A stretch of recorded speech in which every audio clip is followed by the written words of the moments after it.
I got some sharp little claws.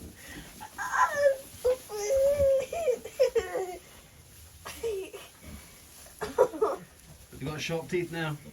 Yeah. They're chewing your hair off.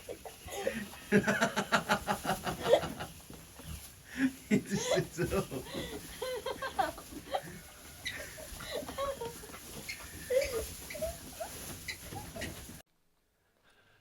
Hi, I'm Benj. This is Doing Outdoors, and we're looking at the piglets today. It's been quite a while since we've looked at the piglets, and Bacon's are 7 weeks old today, so she's getting fed up with them, keeps suckling on her. They're definitely big enough and eating enough dry food to stand on their own 2 feet.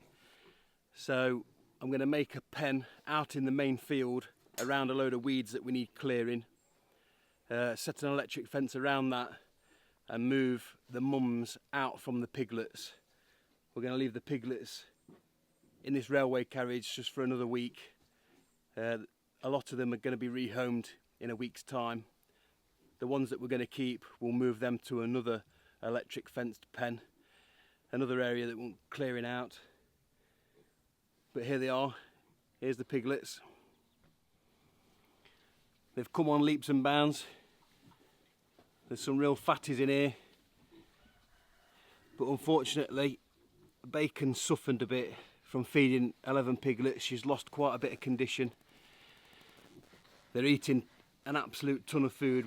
We're probably putting 12 kilos of food in here on a daily basis, and even though Bacon's eating a lot of that, she's still losing a lot of condition, so it really is time to get these weaners away. And here's Bertha and her piglets. I've not shown you Bertha's piglets yet, but she gave birth to 9. Unfortunately, she lost one on the first night. Whether she rolled on it and crushed it or whether it had other complications, we're not sure. But she's managed to keep the 8 and fed them really well. They're a week younger than Bacon's, but if you weighed them, I don't think you'd be able to tell much in their size or their weight. She's done a real good job.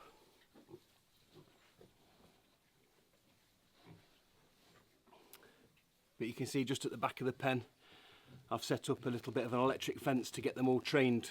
None of them have seen an electric fence until yesterday. That's when I first put that in. They've all had a belt. They all know what it's about, and that's why none of them are going out into the rear of this pen. And here's the temporary electric fence that I've got running out the back of the pen. It just runs up one end. They've all come up and had a sniff. They've had a shock. They now know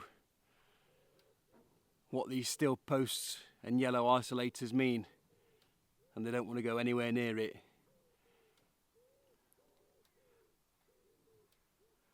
I've got a 3 joule energizer on full power.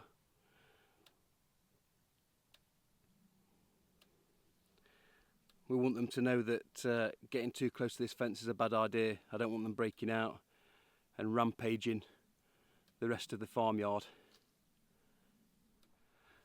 So I've got my strimmer. I just need to strim the path where this electric fence is going to run. Get the fence up, then I'll bring the trailer round, move the 2 gilts into the trailer and then take them up the field so they can start eating and clearing all these weeds out of this paddock. So this is the corner of the main field that we want clearing. You can see it's real high with weeds, a lot of sweet thistles in there which the pigs really like to eat. There's a lot of bramble as well. And in fact it stretches on this left side of the field all the way down to the back edge. But they're not going to have it all at once. We'll divide it into probably 4 pens and keep them in each pen until they're clear of all the weeds. And hopefully after that we'll get some better grass growing through. So I'm just going to grab the strimmer and strum a path where the electric fence is going to run, so that it doesn't ground and the pigs get maximum shock if they do walk into it. So I've been on the strummer for about an hour. I've got a clear perimeter now. You can see up by the side of this fence. It's clear of all bramble, nettle and anything green that will ground the electric fence. So yeah, we've got a clear perimeter. All I've got to do now is get me electric fence posts in. I'll string up the electric fence wire. We've gone round a few trees that you can see in the background. There's this hedgerow that's going to supply them with a lot of shade during the morning, and they'll be able to get either side of those trees so they can get out of the sun for most parts of the day. So we have the electric fence fully strung up now. You can see the rolls behind me, and we've left a gap between start post and where the rolls are being held. That should just be enough room to get the trailer backed up into. It's taken us a while, but we got there in the end. Trying to get it tight. You can see the electric fence running off up that way, and it goes all around these brambles, all these weeds. Now it's time to get the pigs in and make them do what they do best: eat and turn the ground over. Although it's been that dry, I don't think they'll be turning the ground over anytime soon. But at least the electric fence is in. Let's go fetch the pigs. So that's it, the pigs are in the new pen, or Bertha and Bacon are in the new pen. The piglets are still in the railway carriage. And here's all the little pigweaners, newly separated from mum. They're not looking too fussed at the minute, which is really good. It's good to see that they're calm. Eating some brambles that we threw in for them. Of course, these are Bacon's piglets. And these are Bertha's piglets. I think as long as they don't squeal too much for mum, Bertha and Bacon will stay exactly where they are. I'm just hoping they don't challenge that electric fence and bust out whilst we're not here. Fingers crossed. They'll stay there for a couple of weeks, like I said, waiting to be sold off. But Bertha and Bacon are both in here. They're getting used to it. They've not been out in the wide open for a while. They've been cooped up in that farrowing pen.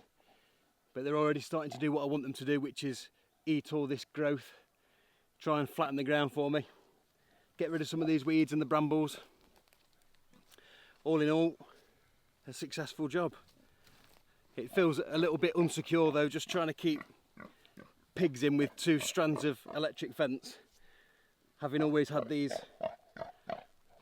behind a proper barrier, you feel like they're going to walk out of it any minute. But hopefully they'll stay in here. Bacon keeps testing it. Bertha's a bit more wise, she's keeping away. The piglets aren't making too much noise just yet, so they're not feeling too anxious about being separated from the babies. Hopefully after a couple of days they'll forget all about them and just carry on as they used to. And what we've done was we've put a small shelter in here so they can get out of the way of the sun. The trees will give them shade for most of the day, and when the sun comes round the other side, we've got this little shelter that we've mackled together. That'll keep them out of the sun for the rest of the day.